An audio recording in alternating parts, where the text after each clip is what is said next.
मैं सत्ता से कहूंगा सब चंगा से, लेकिन कब चंगा से? जब रेड सिग्नल पर आपका शीशा पोंछते हुई कोई बेटी और कोई बेटा न मिले। हमको तो बड़ा भ्रम होता है, विकसित भारत विकसित भारत विकसित भारत। मोदी जी का नाम से शुरू भाषण होता है और उन्हीं के नाम पर खत्म होता है। थाने का चौकीदार आज भी 400 रुपया रोज नहीं पाता और आप 400 पार का नारा दे रहे थे। आपने बड़ा शौचालय बनाया, कितने का? 12,000 का। अरे जाइए 5 स्टार होटल में एक कमरे का भाड़ा 12,000 है। लाख में? मैं भाई लाख वाले में नहीं गया मैं। धन्यवाद सभापति महोदय। गले लगाते हैं। जब नाश मनुष्य पर आता है पहले विवेक मर जाता। सभापति जी सब चंगा से। सरकार की बातों को हम लोग सुना जाए उस पक्ष के तो सब ठीक है, कहीं कोई गड़बड़ी नहीं। धन प्रबंधन एक बड़ा विषय है और आपके माध्यम से सत्ता पक्ष से कहना चाहता हूं, बहुत कम समय, केवल एक उदाहरण देकर बात खत्म करूं। ऐसा धन प्रबंधन है कि हम सांसदों को 5 करोड़ सांसद निधि मिलती है। यह जनता भी जानती है और सरकार भी जानती है, लेकिन मिलता कितना है? 4 करोड़ 90 लाख। और जब वो जिले पर आप धन लिखेंगे तो 2% स्टेशनरी चार्ज कटेगा और 18% जीएसटी कटेगा, तो मिलेगा आपको 3 करोड़ 90 लाख का ही बमुश्किल काम करा सकते हैं। यह सरकार का धन प्रबंधन है। अगर इससे अधिक हमारे सत्ता पक्ष के साथी पाएंगे तो हमको बताएंगे।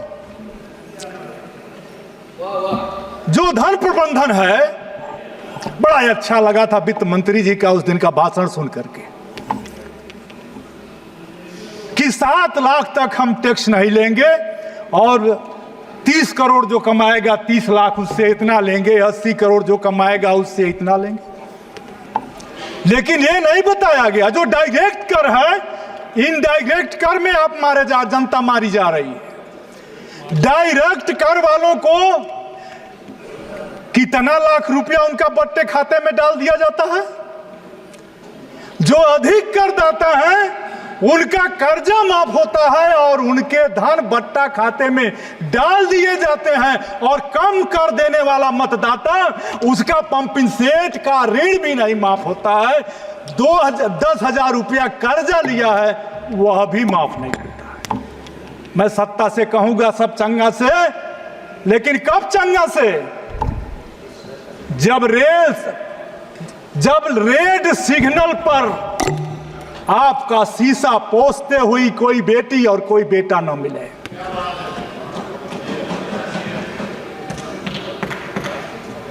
जब शादी पैसे के अभाव में किसी बेटी की शादी रुकती है तब पीड़ा होती है। और जो हमारा धन प्रबंधन है, माननीय सभापति महोदय, आज तक यह सरकार कहती है, हमको तो बड़ा भ्रम होता है विकसित भारत विकसित भारत विकसित भारत। और इस विकसित भारत की कल्पना में मैं साधुवाद देता हूं अपने भारतीय जनता पार्टी के भाइयों को कि सदन में भाजपा का नाम लेना बंद कर दिया है। केवल माननीय मोदी जी का नाम से शुरू भाषण होता है और उन्हीं के नाम पर खत्म होता है। लेकिन विकसित भारत में आप देखा, थाने का चौकीदार आज भी 400 रुपया रोज नहीं पाता। गरीबों की सेवा करने के लिए आंगनबाड़ी कार्यकर्त्री, रोजगार सेवक, सहायिका, आशा बहू, शिक्षा मित्र और मनरेगा का मजदूर भी आज तक 400 रुपया रोज आप नहीं दे पाए और आप 400 पार का नारा दे रहे थे।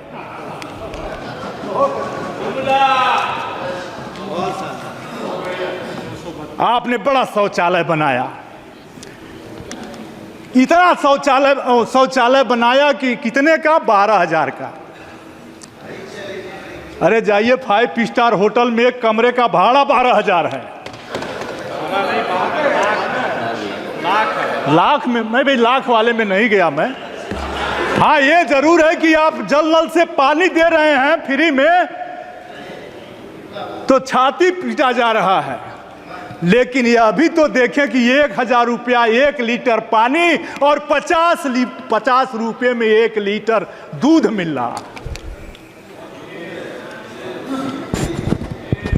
मैं आपसे अदब और तमीज से कहना चाहता हूं माननीय सभापति महोदय,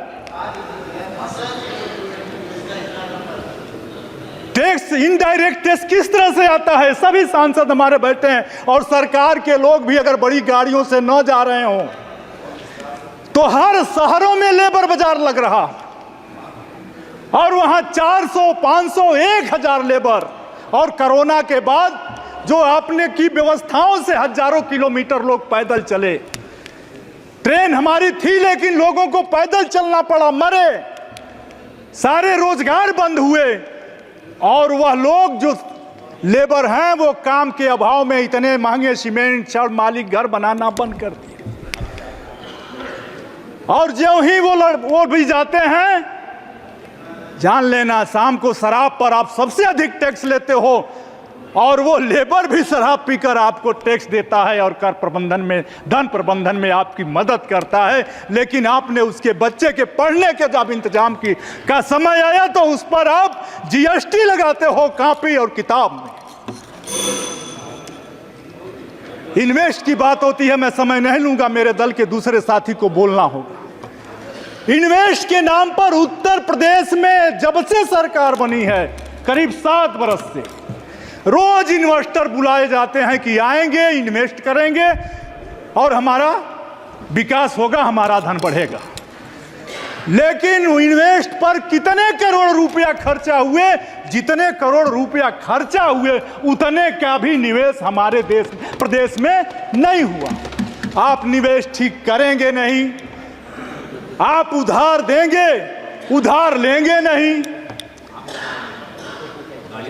आप अगली बाजार को देखेंगे नहीं। आपने माल संस्कृति ला दी। आप भूल गए कि छोटा व्यापारी 1000 रुपए में किराए की दुकान लेता है, 500 रुपया 1000 रुपया उस दुकान का भाड़ा देता है। छोटी दुकान खोला था और आपने ऐसा बढ़ावा दे दिया कि अब नेट से मार्केटिंग हो रही है। उसको मार्केटिंग जब शुरू हो गई, लोग फोन कर दे रहे हैं, माल वालों का माल तो घर आ जा रहा है, माल वालों के किराना का सामान उनके फोन से घर आ जा रहा है, माल वालों का जूता, चप्पल, कपड़ा, सौंदर्य सामग्री केवल फोन से सब्जी तक उनके घर पहुंच जा रही है। लेकिन जो गरीब दुकानदार है, व्यापारी है, जरा उसकी दशा पूछो, अपने दुकान का भाड़ा तक नहीं दे पा रहा है, उसका किराया तक नहीं दे पा रहा। इसलिए मैं अंत में इतना ही कहूंगा कि जो आपने व्यवस्था दी है, इन व्यवस्थाओं की बदौलत आप विकसित हो सकते हैं, ऑनरेबल मेंबर श्रीमती ज्योति, लेकिन देश का गरीब नहीं विकसित होता है। और जब तक देश की झोंपड़ी नहीं विकसित होती है, में आवास आप बना रहे हैं, बनेगा 1 लाख रुपए में, 1,20,000 में आवास। हाँ बोल दिया ना, बोला उसको नहीं बैठ कर।